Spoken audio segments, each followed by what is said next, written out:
നമസ്കാരം. നമ്മളിൽ ചിലരെങ്കിലും കരുതിയിരിക്കുന്നത് മാരുതി സുസുക്കിയുടെ ആദ്യത്തെ ഇലക്ട്രിക് കാർ വേഗൺ ആറിന്റെ ഡിസൈനിലുള്ള ഒരു കാറായിരിക്കുന്നതാണ് അല്ലേ? പക്ഷെ അല്ല. 2023 ഡൽഹിയിൽ നടന്ന ഭാരത് മൊബിലിറ്റി ഷോയിൽ EVX എന്നൊരു ഇലക്ട്രിക് കാറിന്റെ കോൺസെപ്റ്റ് മോഡൽ സുസുക്കി പരിചയപ്പെടുത്തിയിട്ടുണ്ടായിരുന്നു. ശരിക്കും നമുക്കതിനൊരു കോൺസെപ്റ്റ് മോഡൽ എന്ന് പറയാൻ പറ്റില്ല, കാരണം പ്രൊഡക്ഷന് മുന്നേ ഉള്ളൊരു മോഡലായിരുന്നു അത്. ഈയിടെ ഇറ്റലിയിലെ മിലാനിൽ നടന്ന മോട്ടോർ ഷോയിൽ സുസുക്കി അവരുടെ ആദ്യത്തെ ഇലക്ട്രിക് കാർ പരിചയപ്പെടുത്തിയിരുന്നു. അതുകൂടാതെ ഈ അടുത്ത് തന്നെ ഒരു ടീസർ ആഡും സുസുക്കി പുറത്തുവിട്ടിരുന്നു. അതെ, നമ്മളിൽ പലരും കാത്തിരുന്ന സുസുക്കിയുടെ ആദ്യത്തെ ഇലക്ട്രിക് കാർ ഈ വിറ്റാറയാണ്.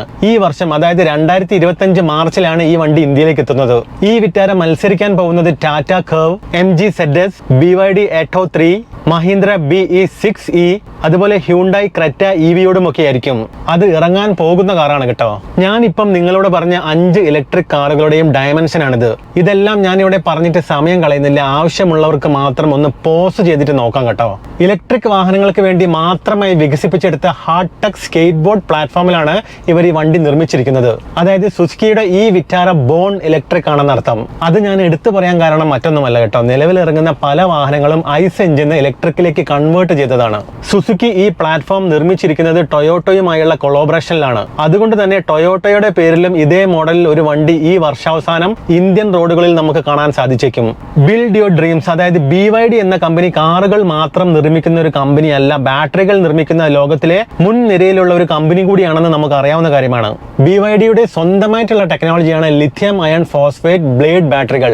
ഇതേ ബാറ്ററി പാക്ക് തന്നെയാണ് മാരുതി സുസുക്കിയുടെ ഈ വിറ്റാരയിലും ഉപയോഗിച്ചിരിക്കുന്നത്.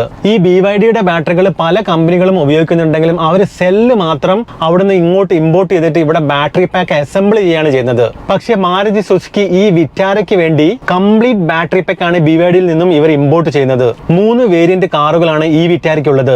49 kWh ബാറ്ററി പാക്കുള്ള 2 വീൽ ഡ്രൈവ്, അതായത് ഒരു മോട്ടറുള്ള ബേസ് വേരിയന്റും 61 kWh ബാറ്ററി പാക്കിൽ വരുന്ന 2 വീൽ ഡ്രൈവ് ഉള്ള മിഡ് വേരിയന്റും പിന്നെ 61 kWh തന്നെ ബാറ്ററി പാക്കുള്ള 4 വീൽ ഡ്രൈവും, അതായത് 2 മോട്ടറുള്ള ടോപ്പ് ആൻഡ് വേരിയന്റ്.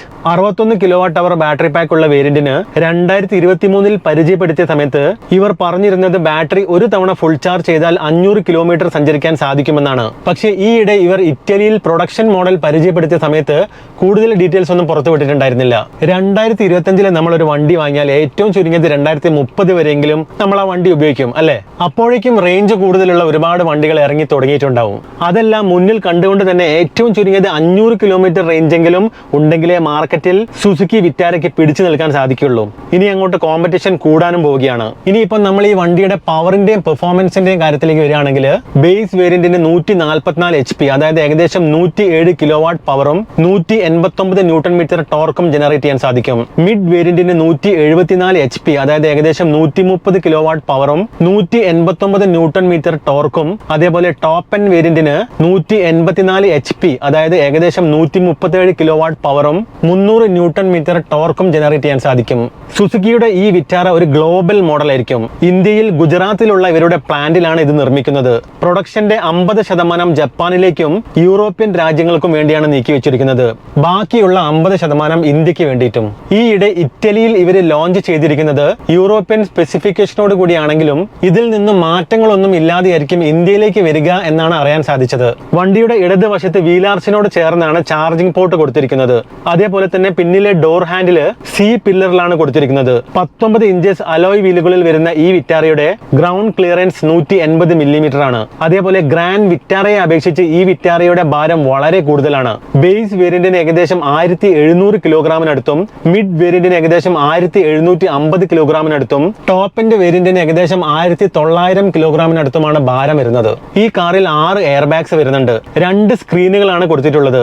ഒന്ന് ഇൻസ്ട്രുമെന്റലും അതുപോലെ തന്നെ വേറെ ഒരു ടച്ച് സ്ക്രീനും. പിന്നെ Android auto, apple CarPlay, wireless phone charger, heated mirror, auto climate control, hill decent control, electric parking brake വിത്ത് ഓട്ടോ ഹോൾഡ്, പിന്നെ ക്രൂസ് കൺട്രോളും ലെയിൻ കീപ്പ് അസിസ്റ്റും പോലെയുള്ള എഡാസും ഒക്കെയാണ് പ്രധാനപ്പെട്ട ചില സ്മാർട്ട് ഫീച്ചറുകൾ.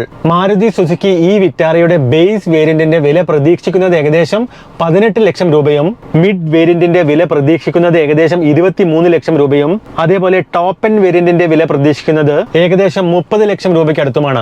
റിപ്പോർട്ടുകൾ അനുസരിച്ച് ഇന്ത്യയിലെ ഇവരുടെ അരങ്ങേറ്റം മാർച്ച് 2025 അരങ്ങേറ്റം കഴിഞ്ഞ് കുറച്ച് മാസങ്ങൾക്ക് ശേഷം മാരുതി സുസുക്കിയുടെ ഈ വിറ്റാര ഇന്ത്യൻ റോഡുകളിൽ കാണാൻ സാധിക്കുമെന്നാണ് പ്രതീക്ഷിക്കുന്നത്.